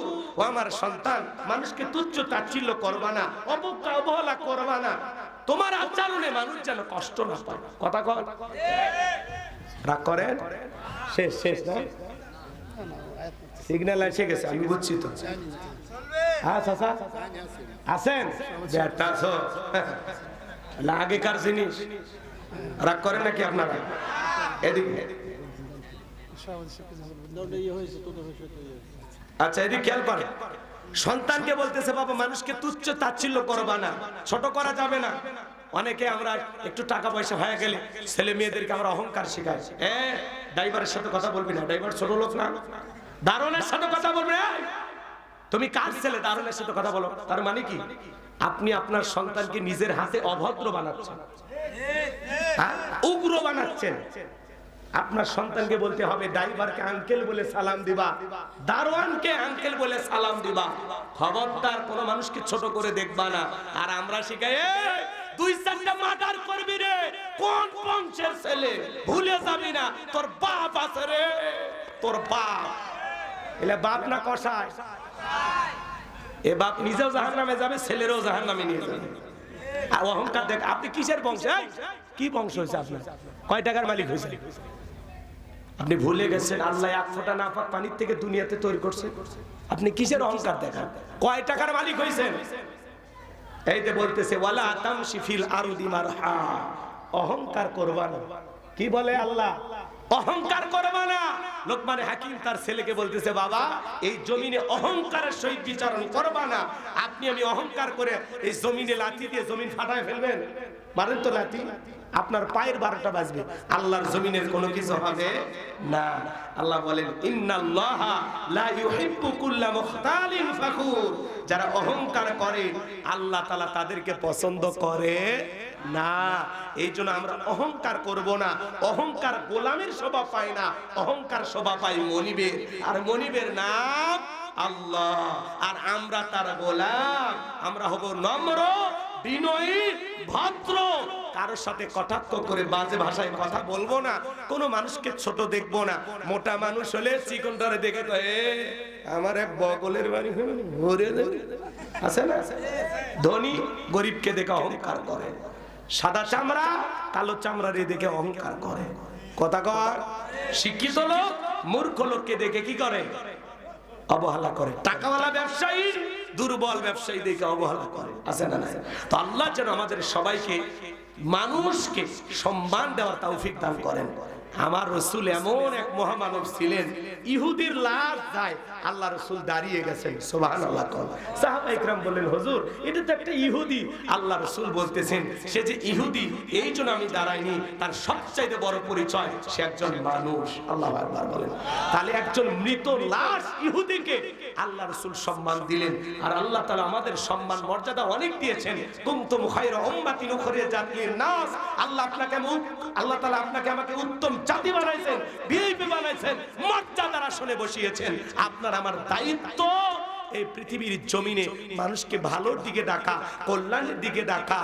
তা'মুরুনা বিল মারুফ ওয়া তানহাউনা আনিল মুনকার, সৎ কাজের দিকে আহ্বান করব, মানুষকে মন্দ কাজ থেকে বিরত রাখব। যেটা মন্দ মানুষকে বুঝাইবো এটা গুনাহের কাজ, এটা ফাহিশা কাজ, এটা অশ্লীল কাজ, এটা মন্দ কাজ করো না। আমরা কি এরকম শ্রেষ্ঠ আশরাফুল মাখলুকাত হতে পারবো? কারা কারা হাত তুলে দেখান। আল্লাহ যেন আজকের এই সূরা লোকমান থেকে আমি যে তাফসীর যে আলোচনা যতটুকু করেছি, আল্লাহ তাআলা বক্তা শ্রোতা সবাইকে আমল করার তৌফিক দান করুন। জোরে বলুন আমিন। আসলে যে আলোচনা একদিনে শেষ করা যাবে না, প্রত্যেকটা পয়েন্ট নিয়ে 2 ঘন্টা আলোচনা করতে হবে। তাহলে মোটামুটি সময় লাগবে প্রায় 24 ঘন্টা। এত সময় আপনাদের হাতেও নাই, আমার হাতেও নাই, তাড়াহুড়ো করে শেষ করেছি যতটুকু হয়েছে। আল্লাহ যেন আমাদের বাস্তব জীবন আমল করার তৌফিক দান করেন। ওয়া আখিরি দাওয়ানা আলহামদুলিল্লাহি রাব্বিল আলামিন।